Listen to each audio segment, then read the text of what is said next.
Welcome back, America. It's Hugh Hewitt.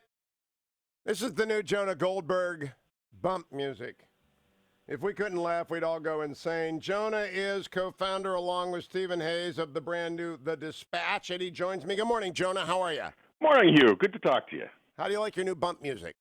I like it. I mean, I can't believe you guys didn't go with Indigada Davida, the full instrumental version for me. But, no, I think Jimmy Buffett is just perfect for you. Jonah is also author of Suicide of the West, one of my favorite books of the last few years, in which he discusses the miracle, which is our constitutionally ordered liberty. And so I just wanted to check in with Jonah and get his sense of what is going on right now in the Senate. Jonah, it's not a debate, it's an interview. What do you think is happening?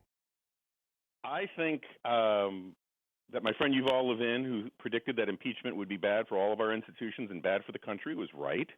I think that Donald Trump got us into this mess as much, if not more so, than the Democrats. I think that the Republicans, including a lot of the arguments that you've been making and a lot of the arguments that you've been quoting on air this morning, have much more solid footing when they talk about process, even though I think a lot of their arguments, when looked at closely, don't stand up to scrutiny. But on the basic facts, the problem is the President of the United States did it. He is guilty. Now, whether or not that should be impeached or is impeachable, reasonable people can disagree.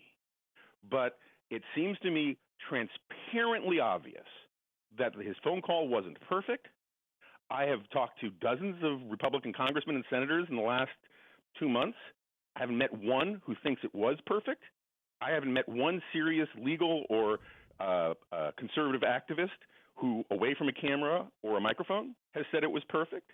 And when Donald Trump says that it was perfect and insists that everybody follow that talking point, which is ludicrous, it puts the Senate majority in risk.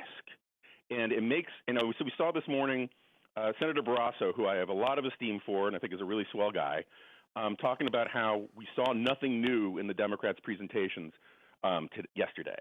That's true. Part of the problem is that the senators do not have voted time and again not to hear anything new. And so we get a lot of talk from Lindsey Graham, which I think is really unpersuasive when you start looking at it. He says, what would the Democrats be saying if this was a Democratic president? Well, they'd be saying the same things that Lindsey Graham was saying when Bill Clinton was president. It's Lindsey Graham who has changed all of his positions on all of this, and sometimes quite shamefully, including his positions about Donald Trump in 2016. And so the Republicans have a great game of bluster when they talk about process and they bring up show trials and all of that nonsense. But on the basic facts, the president is guilty. Now, people will say, oh, I have Trump derangement syndrome, and that I'm just have my partisan blinders on or all that kind of garbage. If I was going full Jen Rubin or something like that, I would say it's obvious he should be impeached and removed. That's not my position.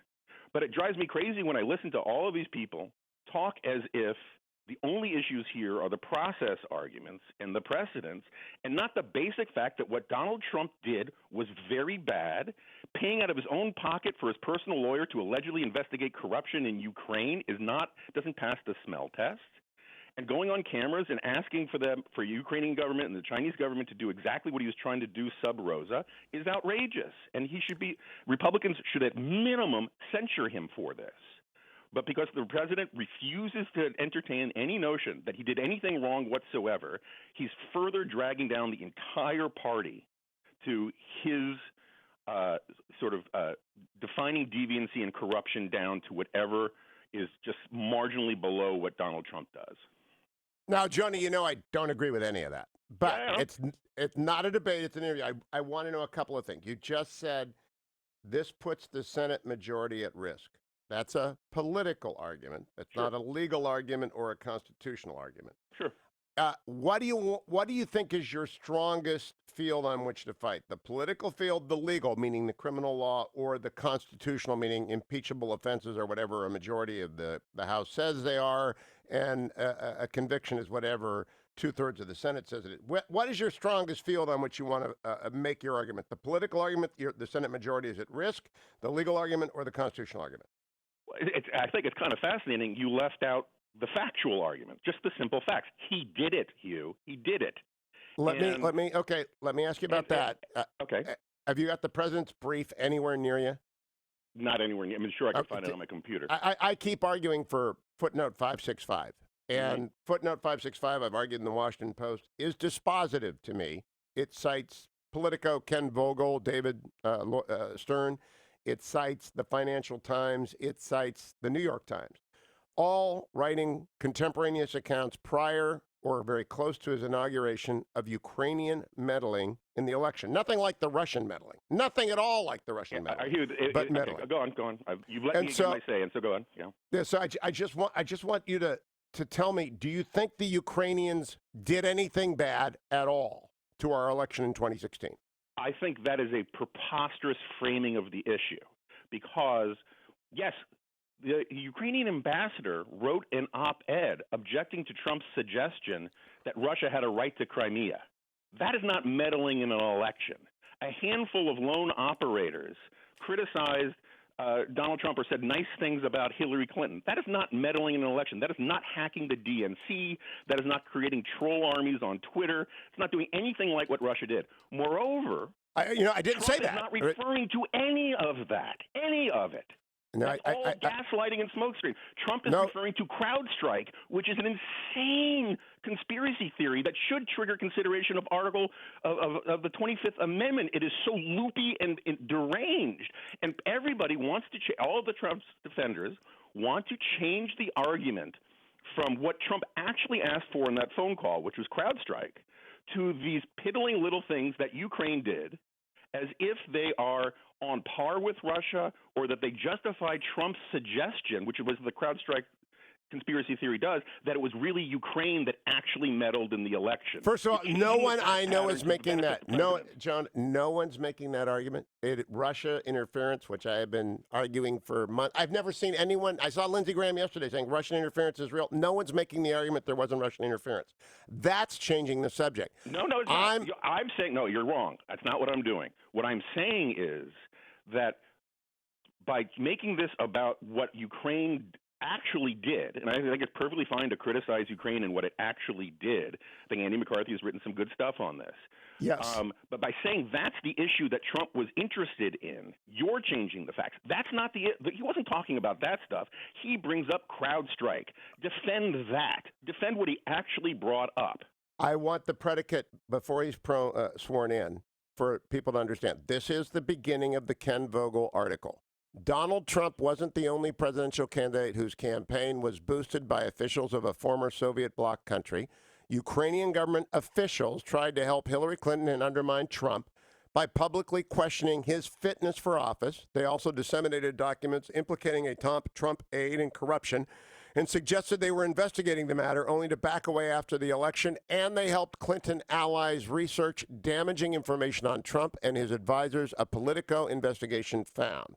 Okay. That's the predicate for the president's frame of mind on questions concerning Ukraine. So now we go to the conversation. None of that has anything to do with CrowdStrike. Stop. None of it. I know that. It does anything to do with CrowdStrike. But that's not my point. My point is the president has a reason to believe that Ukraine is corrupt and attempted to influence our election, correct? Yeah, he partly has a reason to believe that because Rudy Giuliani has been whispering in his ear and passing this is not Rudy. This is Ken Vogel and Parnas. David Stern. This is not Rudy Giuliani. This is Politico and the Financial Times and the New York Times. So if he has a predicate, now that we go to the conversation, I agree that CrowdStrike is without a basis. I've never said that it isn't. But I do believe the president can ask Zelensky, under the authority of his office completely, to investigate corruption, to deal with Rudy, and to deal with Barr. And by the way, have you ever heard of Harry Hopkins?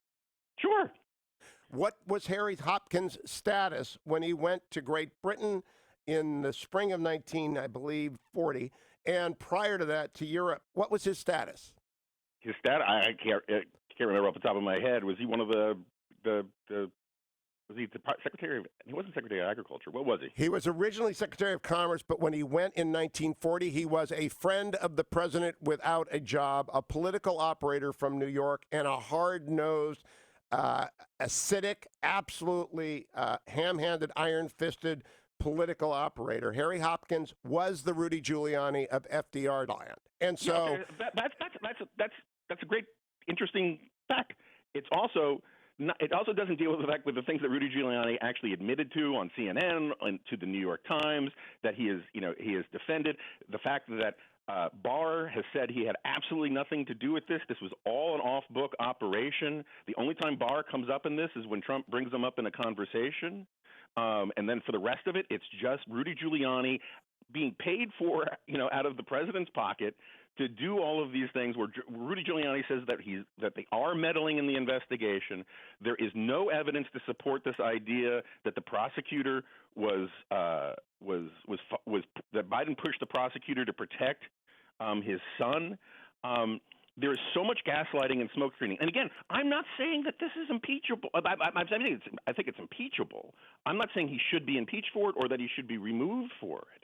But the storyline that everybody is being forced to support, that the president did absolutely nothing wrong. Do you think his phone call was perfect? I don't think it's perfect. I do believe it was not an offense. It's not remotely an impeachable offense. It is well within the authority of the presidency to ask a foreign government's leader to investigate corruption, and even far-flung and we both know he was only going after Burisma and Biden. He doesn't care. He was going after Burisma, this guy in the last couple of weeks wants to get rid of the Foreign Corrupt Practices Act. The idea that Donald Trump is a crusader against corruption is absurd. You're jumping all over the place. I'm just going to the point. The presidency has powers which are extraordinary. He can kill Soleimani. But your description of his powers do not describe what he was actually trying to do. All I'm saying is he's guilty. He's not. And he can easily apologize for it. He's not guilty. Guilty is a statement that suggests he exceeded the powers of his office, and he didn't. His asking Zelensky to investigate and cooperate with Rudy Giuliani is perfectly acceptable. It wasn't perfectly stated, but I could have done the conversation very easily, and you could have. And so what I remind everyone is that if we attempt to criminalize or impeachify this conduct, every other president has to live under this standard that every conversation becomes an impeachable offense. And Jonah, isn't that a disaster? But it wasn't just a conversation. He stopped the transfer of aid. It was an illegal act. That is not an illegal act. It is not an illegal act. That is crazy, Jonah. It's not an illegal act. If it was an illegal act, they would cite the statute under which it was illegal in the impeachment articles. They didn't. I'm not a huge defender of the Impoundment Act or any of that kind of stuff. But you're saying it was just a conversation. And then when I say it wasn't just a conversation, you go ballistic that it wasn't just a conversation. I'm not going ballistic. I'm just saying it's not an impeachable offense. It's within his constitutional authority. Jonah, come back. I'm out of time. Jonah Goldberg from The Dispatch. I'm a lifetime subscriber to The Dispatch. I think Jonah's exercised with me this morning. I'm not sure why.